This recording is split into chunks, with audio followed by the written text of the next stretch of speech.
a little bit of comfort foods. We have a kale salad, so we wanted to start you off on a healthy note for the year.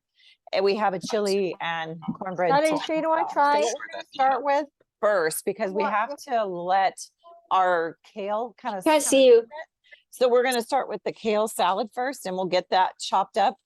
We ran a test run, and based on the amount of ingredients that you put with your dressing, it's food lab. felt like it was probably better. This is a lot of kale. When we cut it up, you'll see how much it takes, how big of the bowl it gets. So if you want to consider one, you can do both and you can add more dressing, or you can do one bag and then the dressing that we have tonight would be ample. So we'll do that with you tonight, and I'll get this undone. Like kid proof. Okay.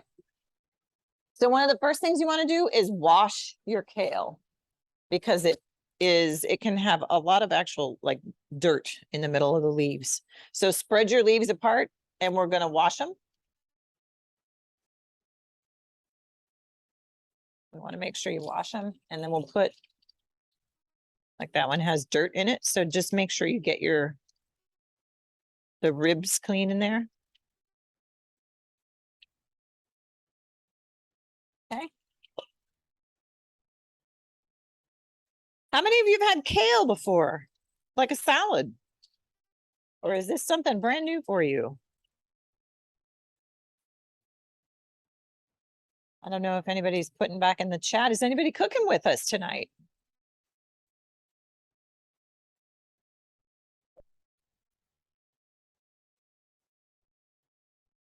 Do we have anybody? Hi, sorry.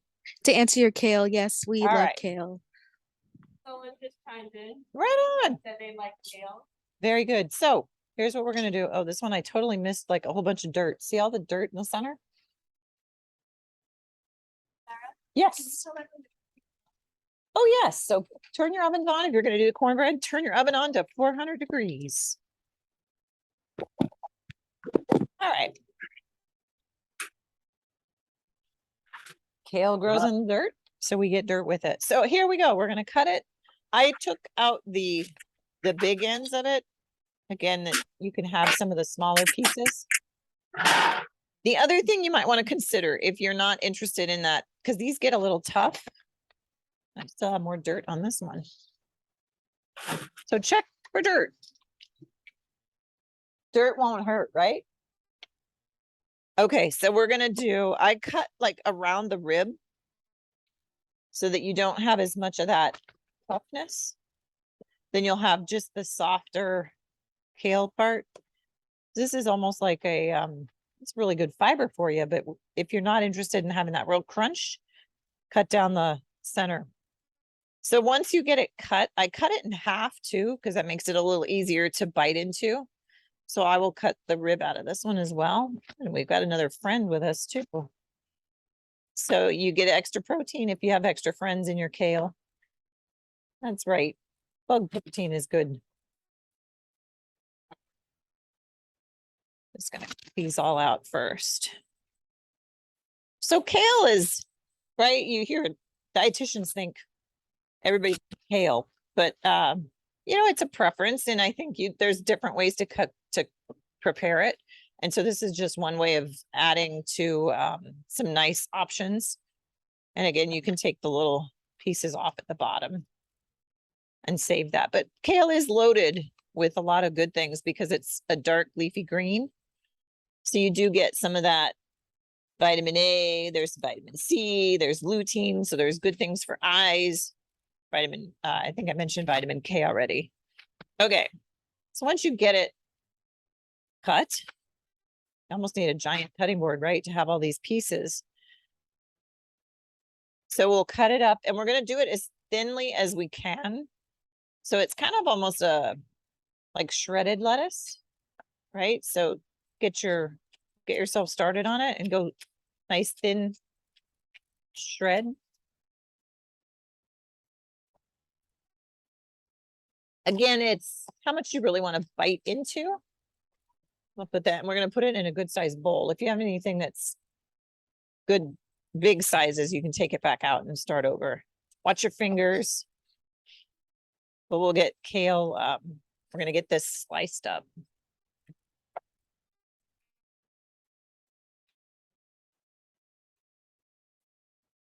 World's largest kale. So think about how big, these are pretty good sized leaves. Anybody want to guess? Here's some fun trivia. Largest kale plant. Any guess? I'm gonna let people guess first before I give you an answer. But if we think about kale, how big could our largest one be? 4 feet? We'll see if we get any guesses.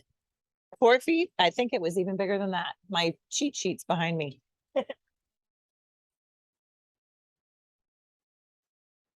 Any other guesses? I think it's easier to just stack two at a shot. So it's on my notes. Have my largest kale.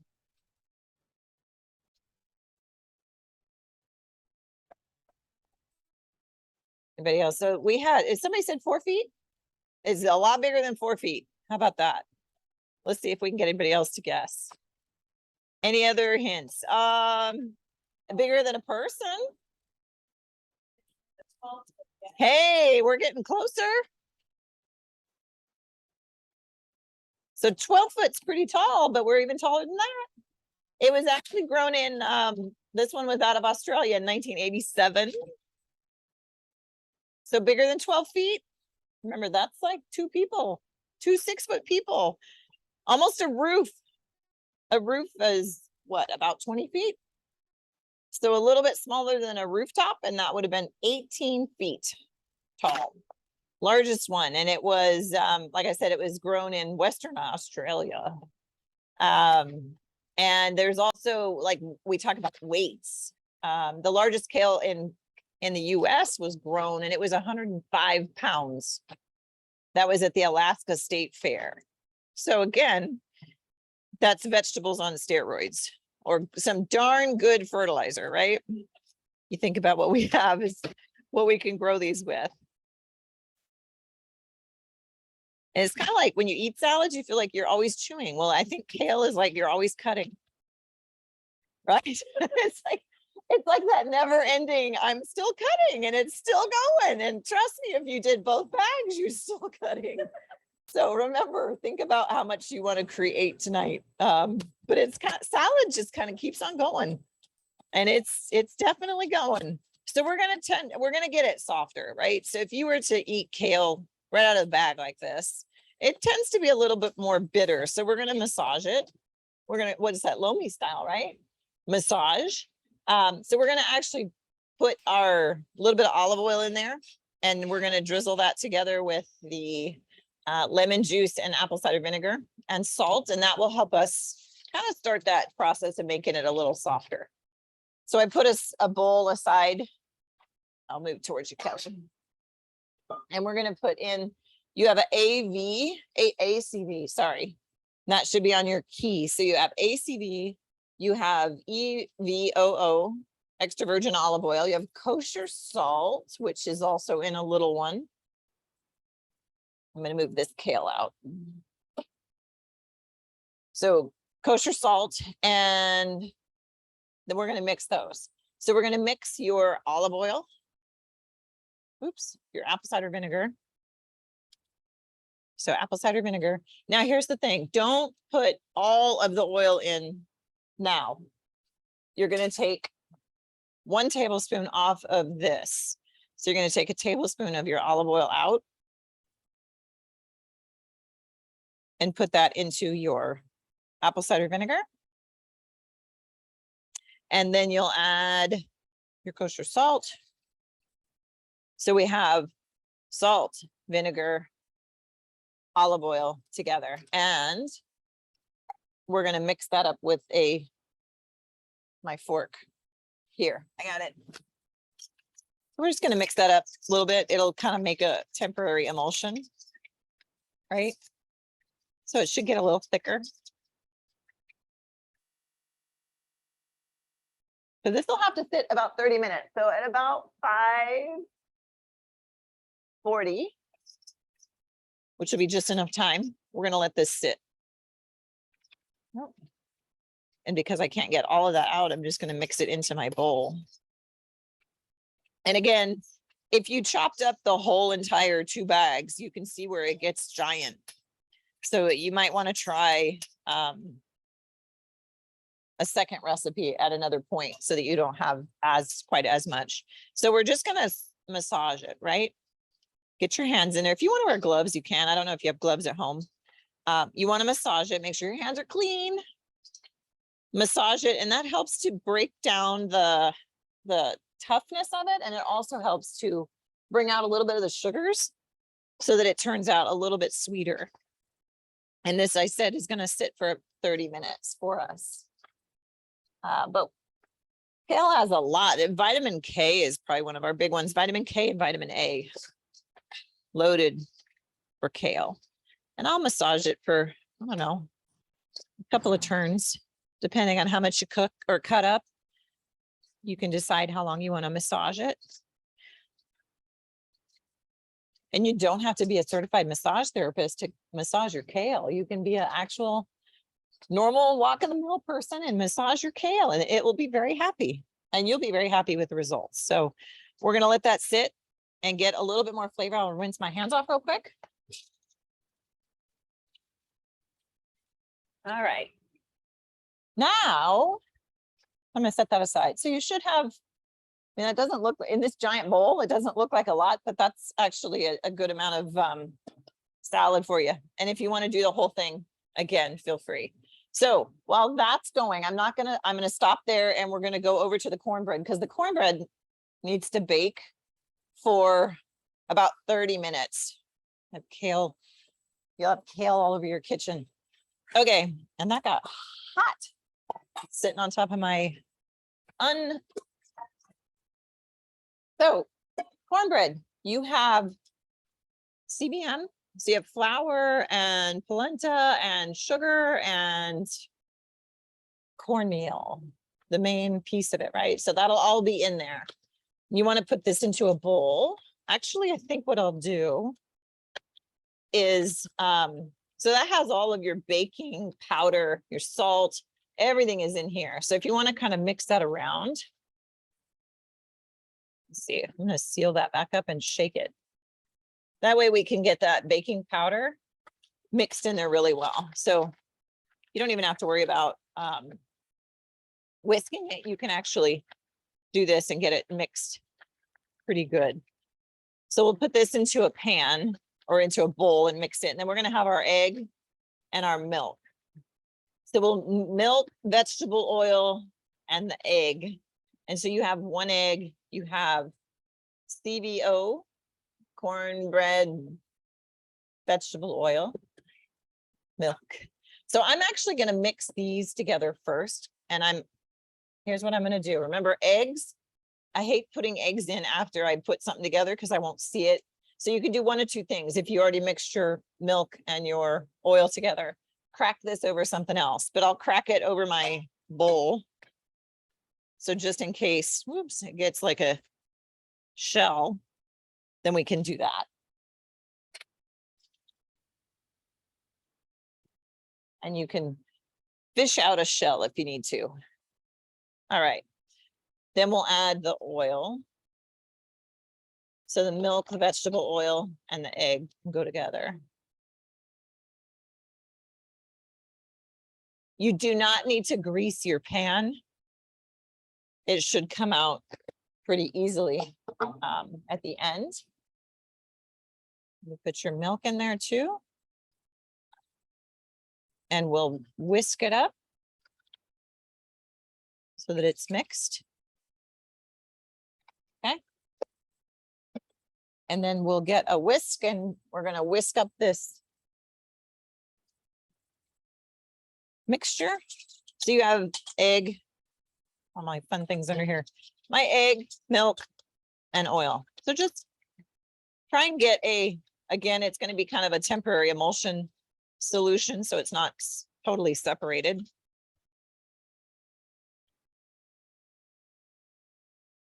Okay. And then I'll get what we fluffed up together with cornmeal. And there's actually different types, different grains, or I almost call it like grit. You all know sandpaper very well. There's like different grit, right? And the higher the number, the finer it is, but cornmeal can be in different grit grades as well. If you buy, this is a really light mix and a light texture. If you get a heavier texture, does anybody know what that is called? So there's another one that's a little bit heavier of a grain or not cut as fine into a powder. This is a lot more like powder. But I figure I'll put it out there as a question. Does anybody know what that next level up on the grit would be? Like that next texture. It gives you a little bit of a bite. When you bite into cornbread, you would definitely taste a little bit more of a bite, has a crunch to it, versus this is more like cakeish, flourish. Does anybody have a guess? What is it? Good guess. Then I'm going to mix it, and I don't want to over mix it. I just want to get it together. Anybody else have a guess?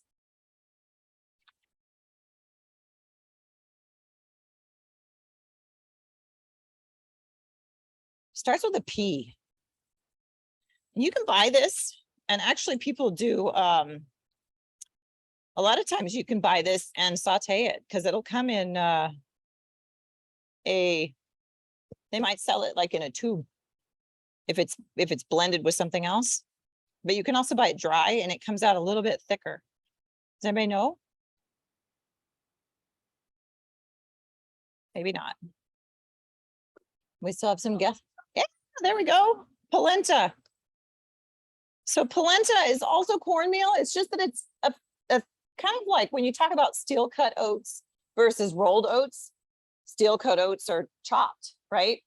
Rolled oats are literally rolled underneath a giant roller that flattens them out. But polenta can be a coarser grind, and that's when you get that bite. This is not polenta. This is your traditional softer cornmeal. So you'll get that nice texture. Now, one of the things I was trying to tell you is just don't over mix it, because then you create that gluten in your flour. The corn doesn't have gluten, but the flour does, and that gluten will actually firm up and create, just trying to get the rest off. You'll get those tunneling. Does anybody have a question? Or how's everybody cooking? So we're just going to put this in here. Questions or no? Oh, where is it from? Like store wise? Oh. Yeah, I'll take a guess. Thanks, Sarah. I love that. Right back at you. I'd say if we're buying it in bulk, we probably would have bought it at Sam's or Costco. If not, Safeway would have been, or even Whole Foods. Safeway? I'm going Safeway. Safeway. So here's the other thing too, for those of you that have, if anybody on our group has gluten intolerance or is a celiac, look at the label on your cornmeal. Turn it around, because a lot of times when you buy cornmeal, it actually has flour in it. So I always caution people to look at your labels and double check. In fact, when I usually do it at school for classes, I always look, and I end up buying polenta because that's the only thing that doesn't have flour in it. So check your labels if you are avoiding gluten. Okay, so there's your cornbread, and we're going to pop it in the oven for about 25 minutes. So we'll get a timer going. And also, when you put it in, don't put it on the top, because the top will get dark first and it will over darken. So put it on your middle rack. If you have to adjust your racks, you can do that. If it's hot already, just use a couple of oven mitts, pull out your rack, but I'm going to stick it in the middle. Okay. And we're going for 25, let's do 20 minutes, and then we'll see how it looks at 20 minutes. If we need to go extra, I'd rather go extra than under, or too far gone and we have burnt bread, right? There's no failures in cooking, but you don't want to have burnt cornbread. Okay, let's start up with the chili so that can simmer a bit. So you've got your saucepan. And we'll get this started. I got to make sure that this burner will work for us. So we're going to put it on saucepan and we're going to get our olive oil. I don't think that one's coming on. Yeah, you all see me like touching burners. Trust me, they're still off. I do that. Students are like, their eyes pop out because I'm touching the burners, but I can always tell when they're hot. Okay, so you're going to use your olive oil for your chili. So you have a little bit of that. And actually I can hold off a little bit because I'm going to add my onions in a second. We got to cut those onions up. So we've got our olive oil. You rinse my cutting board off.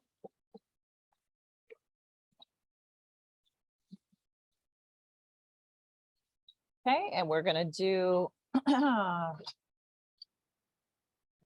an onion. And we also have garlic.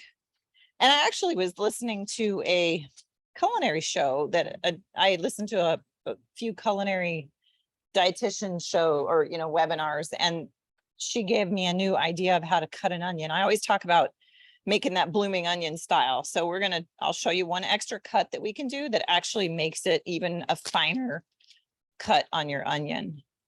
So peel off your outer layer. Depending on how your onion looks, you might peel down as far as you need to go. This looks okay. We'll cut that top off, right? Keep your root intact. And then we'll use the lines of the onion, oops, to cut down. So again, cut your onion, don't go all the way to the bottom. Keep it intact if you can. We're just going to start going down the onion. So this is a vegetarian chili. This is actually one of my favorite recipes, and I add all kinds of fun things. So again, do your recipe once first and try it and see what you think. And then you can always add ingredients. So I actually use at home. I put like spicy sausage, pork sausage. I've put Italian sausage in it. And I put Impossible meat. I put Beyond Meat. I haven't used ground beef in it, but we've done ground beef in class. So you can really do anything that you want to do. All right. So here was our bloomin' onion style. So what they taught me was to take a few slices, if you're comfortable, this way. Like one slice, and then put it back together. And it just makes a smaller dice. So when you cut it, it turns out smaller than it would originally. Again, what your comfort level is key. And when it gets to the point where it's too hard to cut through, turn it on its side and finish it up that way. Then you can adjust.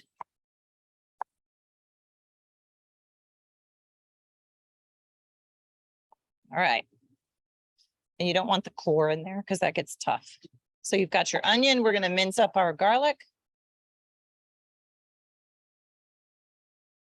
Keep our fingers out. Mince garlic. Then we'll put those together to soften a little bit. We're going to get our onion started actually first in the oil. Why do I want to wait on my garlic? Give yourself a couple minutes to saute your onions, but why wait for the garlic? Anybody, any ideas? So it doesn't burn.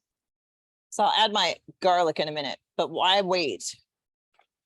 Devin said so it doesn't burn. Yeah, you don't want it to burn. It's pretty delicate stuff and you want it to have that flavor, but you don't want it burnt. So smash it. Or if you have a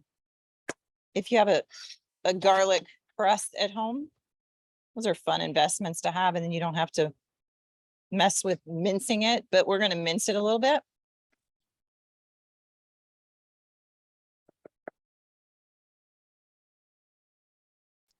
Go as small as you want. Again, it's flavor. More surface area, the more flavor. So I'm going to let my onions cook for maybe like 2 minutes, and then I'll add my garlic and then let that go.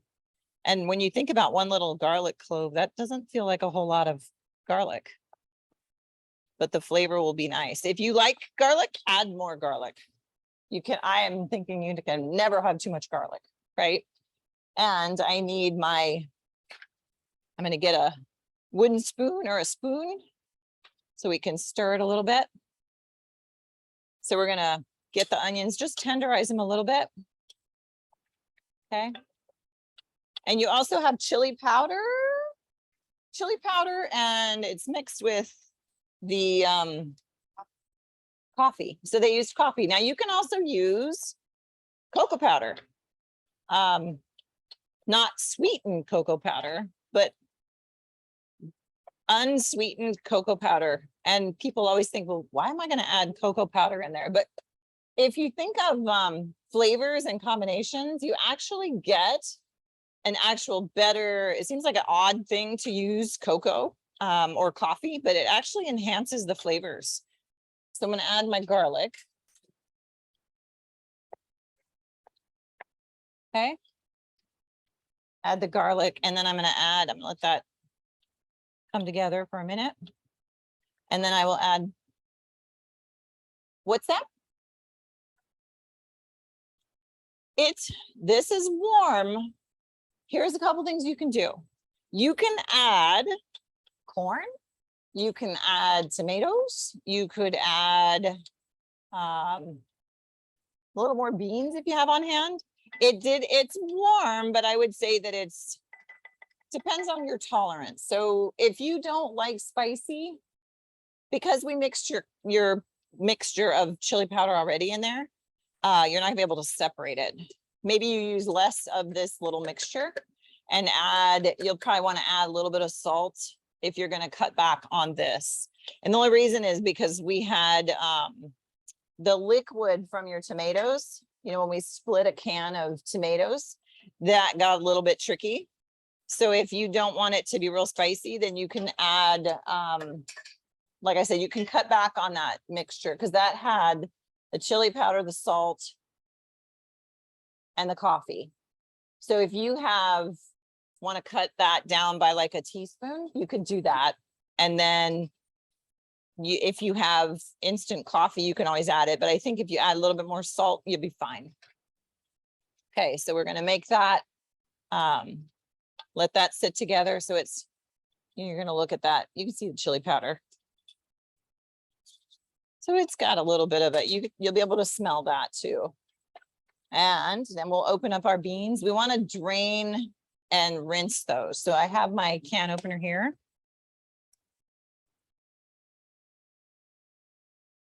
And we'll do I need to get a strainer. Like a fine mesh strainer. And or if you don't have a strainer at home, here's what you can do.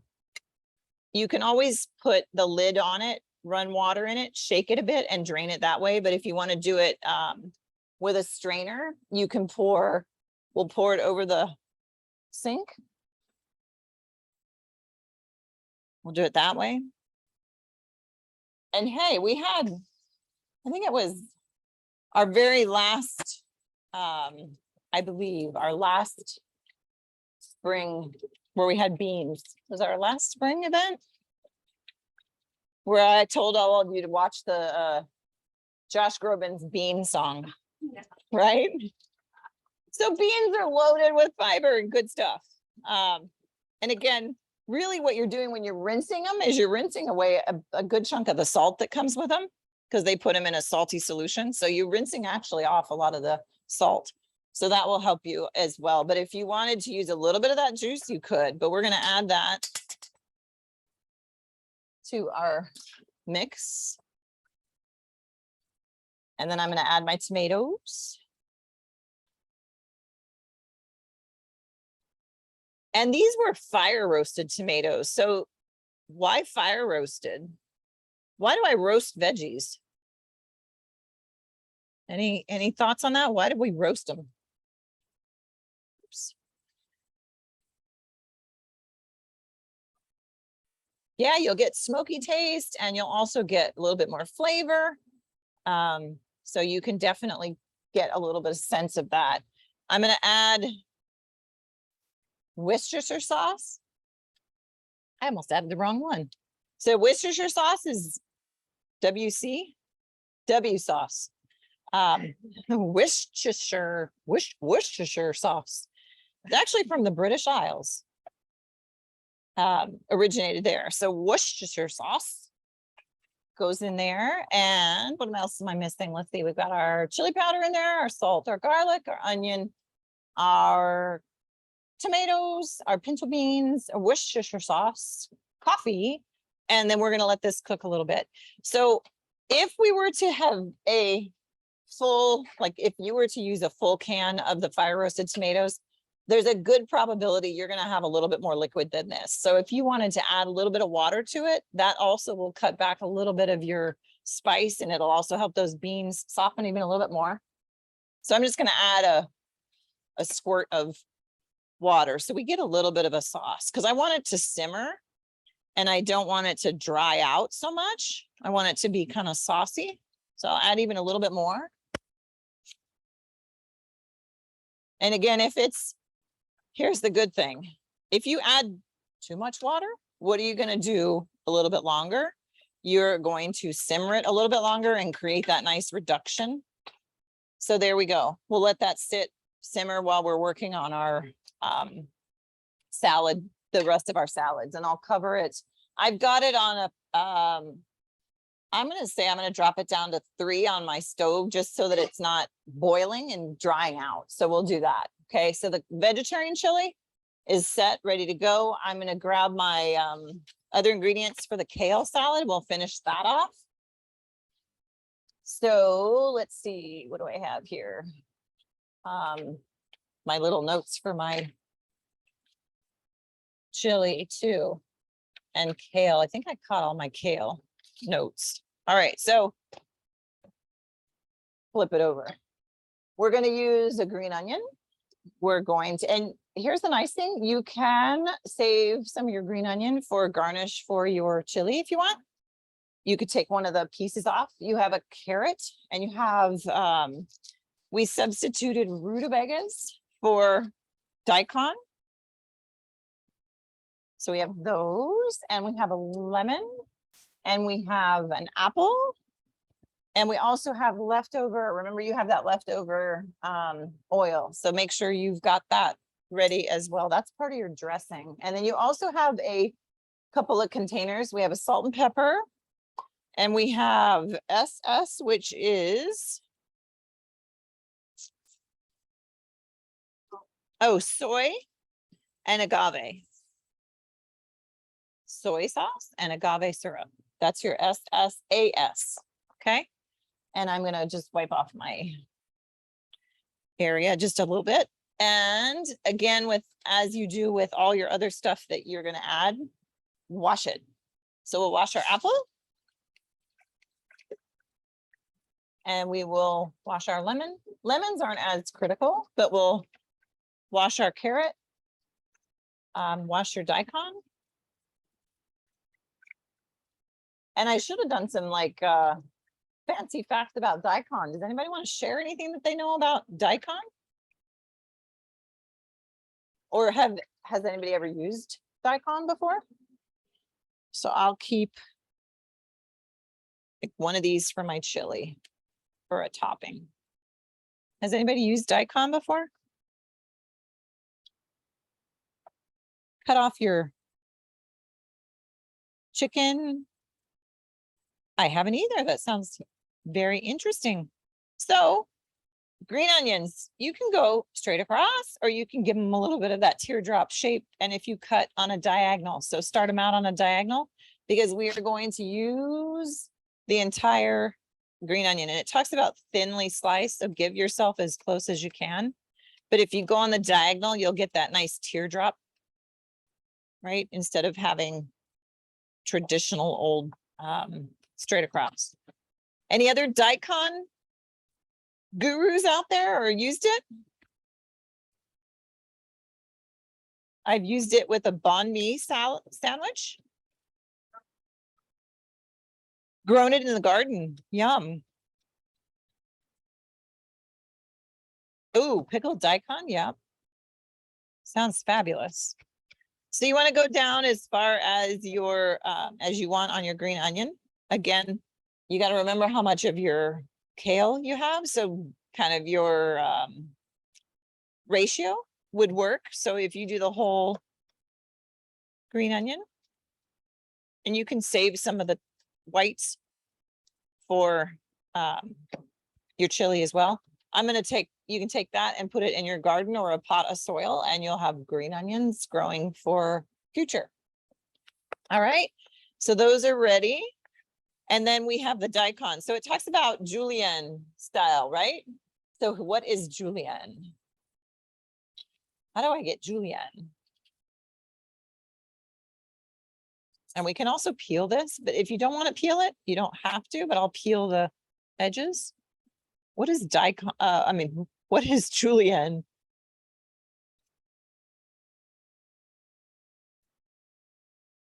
Anybody want to guess?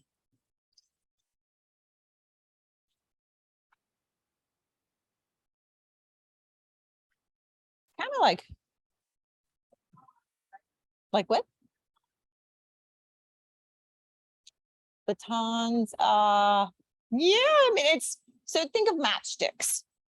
Matchsticks is pretty much the julienne style. Now, I can tell you, and I can, this peeler, I don't know if you can get a close up on the waffle cut of it. This particular peeler is better for like a waffle cut. There are peelers out there that are really similar to this that do a really nice julienne, and you don't have to julienne it yourself. So you just run it across the whole thing. I'll show you what this does to the carrot, but the julienne peelers, oh my gosh, they'll save you a million hours of time where you're actually like going across. So it's instead of having to cut them.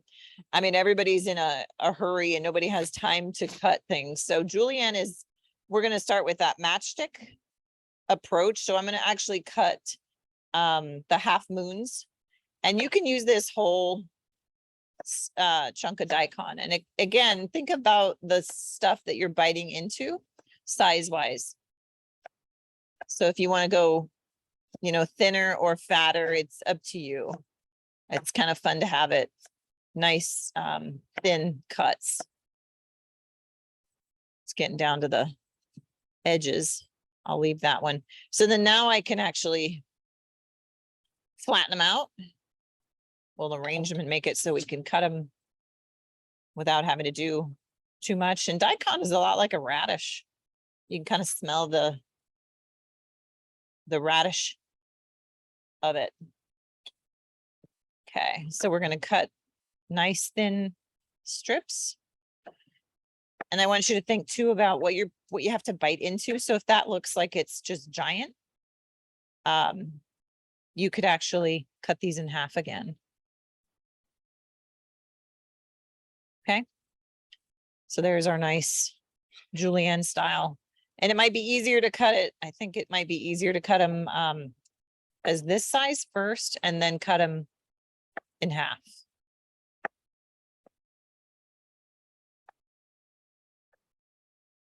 How are my people that are cooking? Is anybody cooking with us?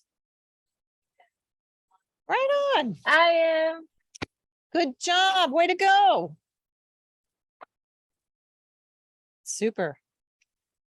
So you have dinner and a movie tonight. What's the movie? Nice. Okay. You know, and I was thinking, this is like really thin. That was a accidental over thin, but you know, this one might be a nice consistency. If you were to almost use a peeler on your daikon and you went across it, you could actually do like slices like this and then do a half cut. And that's also a nice, it's kind of lacy, pretty. That could also be another way to do your veggies. Really, salads are kind of fun because you can do any kind of cut you'd like. This just happens to tell you to do julienne style. And for a garnish for the salad, because your recipe calls for an entire carrot, but we will, and we'll use up the whole carrot, but you can actually make some carrot curls to put on top. Give yourself a little bit of color for it. cornbread needs to be checked, so we're gonna check that with a toothpick. So I'll grab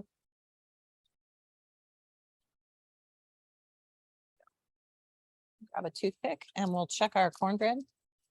Thanks, Bew.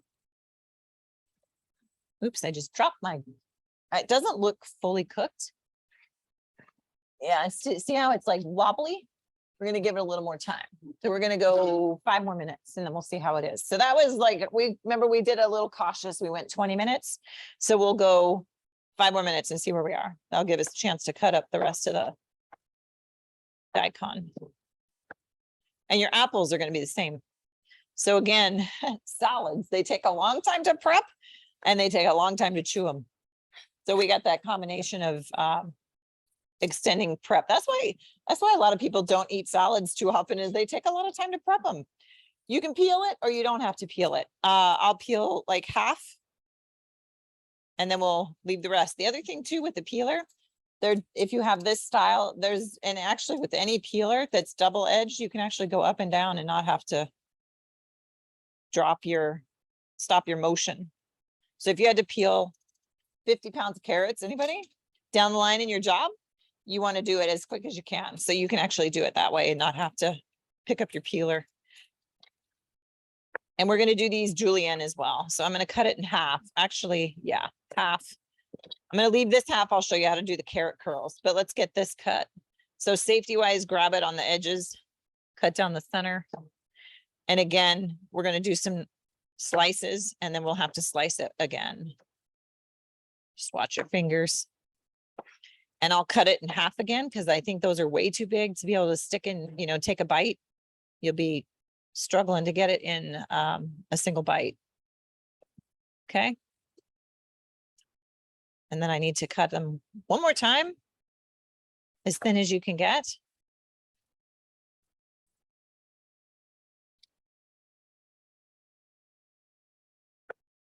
Again, it's that matchstick. And once again, that peeler, it will save your life. And you can find those at Walmart.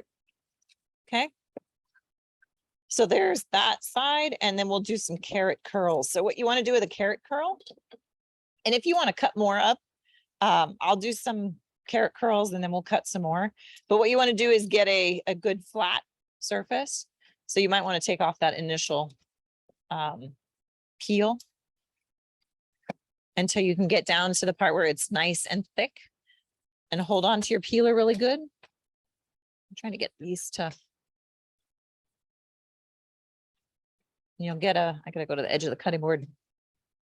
It's not really curling for me. It's more of a, how did I do that earlier? It made it so pretty. And it's not working for me right now. It's not playing with me. So we'll, Ice water? yeah, we can ice water them. That will help. Sometimes maybe just I had too big of a slice, too big of a start, a little bit of a carrot curl. Sometimes your peelers will make a difference too. I will use those. I'm not going to throw anything away, but you got to just really push hard. And then we'll put these others on ice and see if that helps them. Okay. So I'll take the ones that are like really, really flat. The ones that are a little curly we'll use, and we'll dump them in ice water so that they can curl up. I think I'll cut that in half. And we'll get some of these others. Those are curls.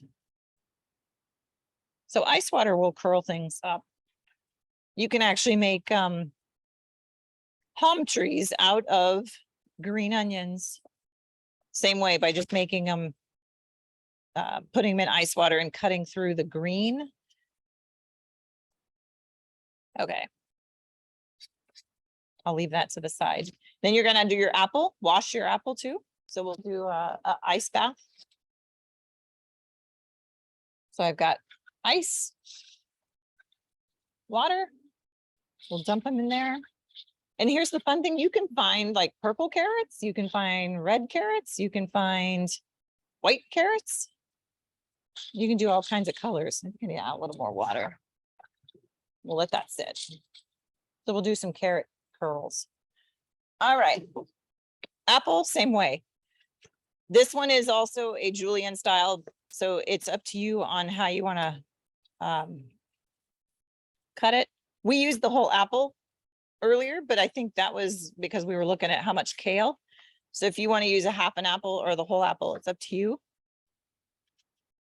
And these might be, I'm guessing, Gala apples or Fuji apples. Fuji apples. So again, if you want a julienne, you can do, you want to cut them. If you don't feel comfortable holding them like this, you know, because you're going to be cutting them and it's going to wobble, flip them over. Cornbread check. We are going to check that. Okay. It's probably getting close. Looks better. It's a little jiggly, but it looks good. So one of the best ways to check your cornbread is to toothpick. Clean. Looks good. I'll do another spot. Perfect. We good? I don't have my glasses on. You get older, your eyeballs don't work as good. I think it's clean though. And it'll still cook just a bit as it sits out here. So we're going to be in good shape. It still looks a little wobbly though, doesn't it? I will do. I usually don't pull it out of the oven to check it, but let's do another check. A little better light.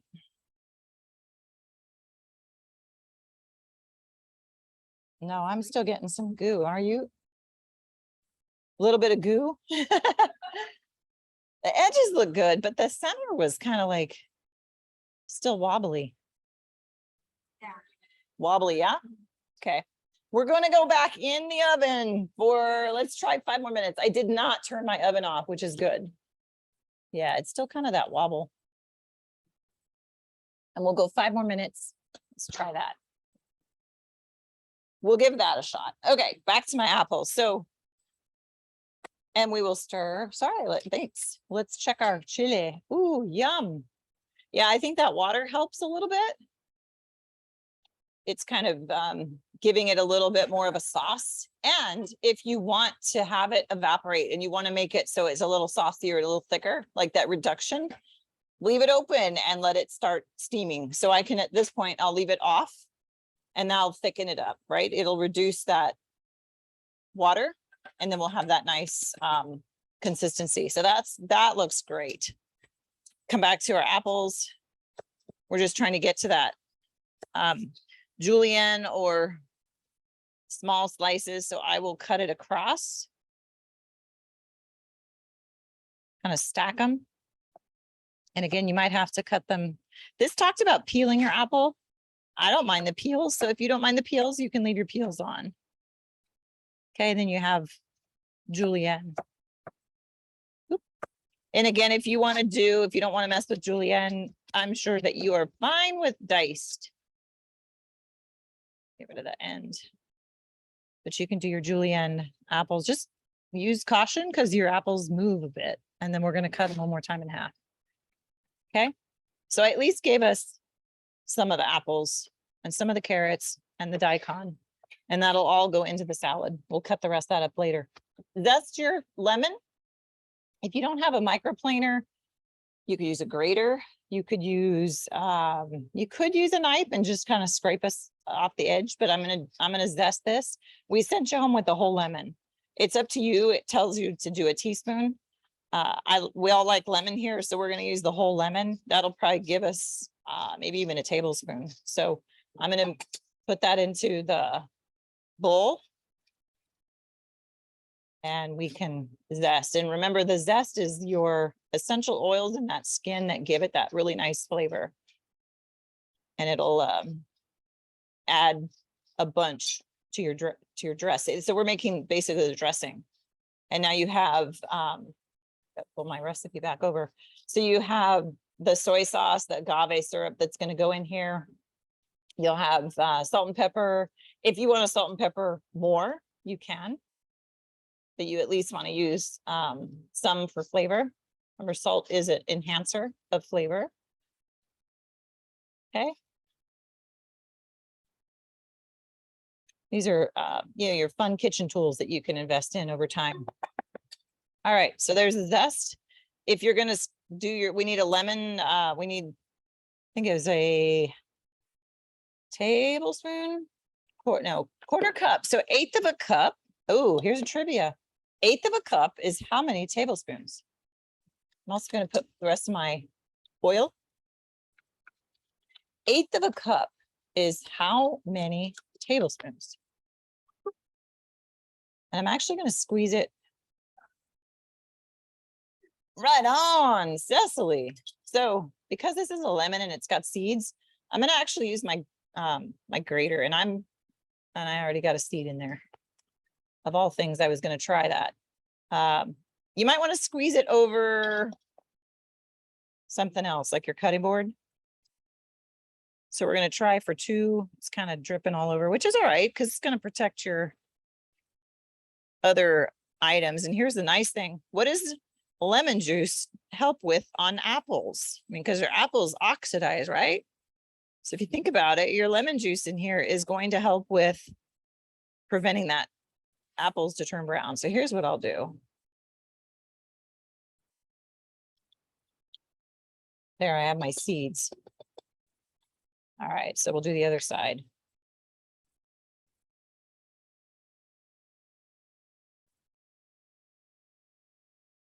If we could create some of all my plant people out there that are plant specialty, how can we create a lemon with no seeds?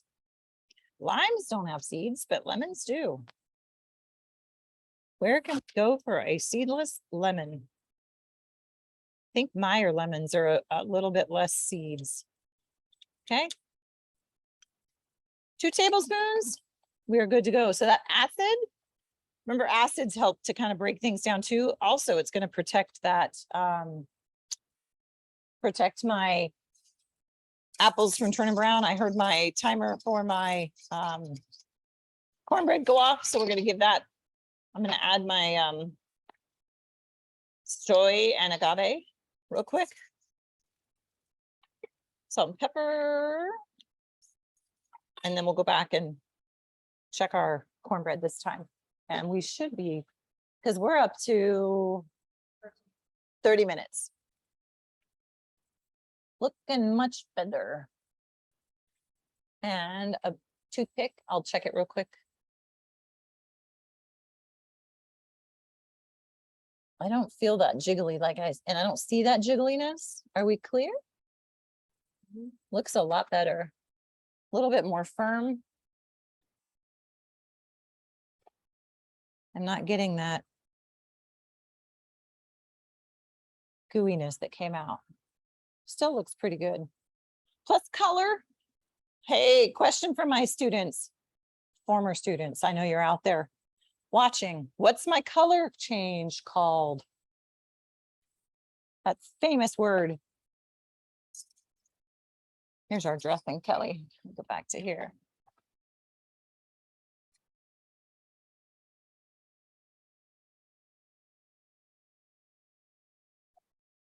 I'm ready. Meyer reaction. Super. So here's what we'll do. Here's your kale. It's sat. Oh, it's actually nice and soft. It has a whole different feel than it did when it first went in. So we're going to add our apples and our carrot and our daikon and some onions. I'll save some onions. Actually, I saved a little bit of onion over there. So we'll add all this good stuff into our mixture.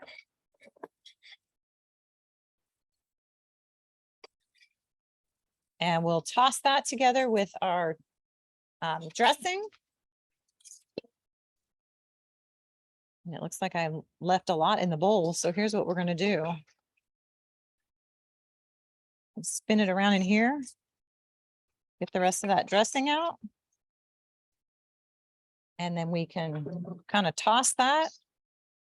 Much better as far as color. So when we did it earlier, we made both the bundles and boy, it looked like it was all green. Now we have some good color. Okay. And I will show you my carrot curls. So those kind of come out, pull them out of the water. A little more curly.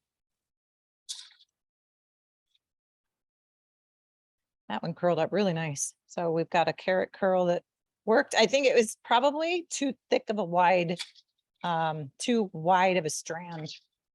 Could have been part of our problem. So thinner strands to make your carrot curls. Okay.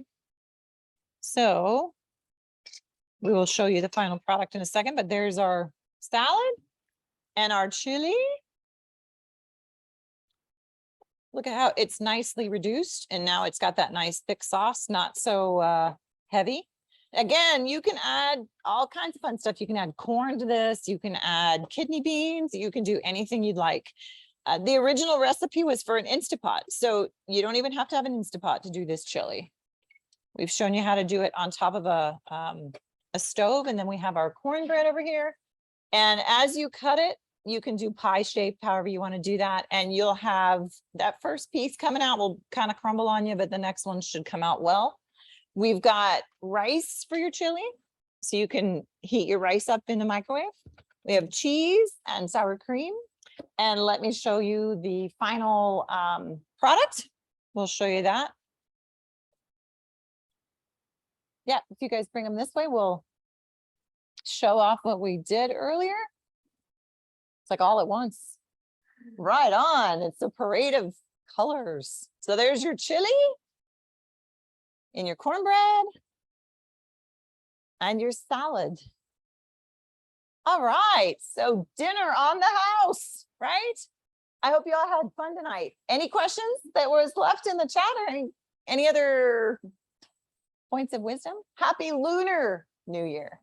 I was talking to somebody earlier and said happy Chinese New Year, and they're like, it's not all just Chinese New Year, it's Lunar New Year. So happy Year of the Rabbit. Everybody enjoy the weekend, and we'll see you next month. Have a great one. Bye. Thank you. Thank you. Are we off? Yeah.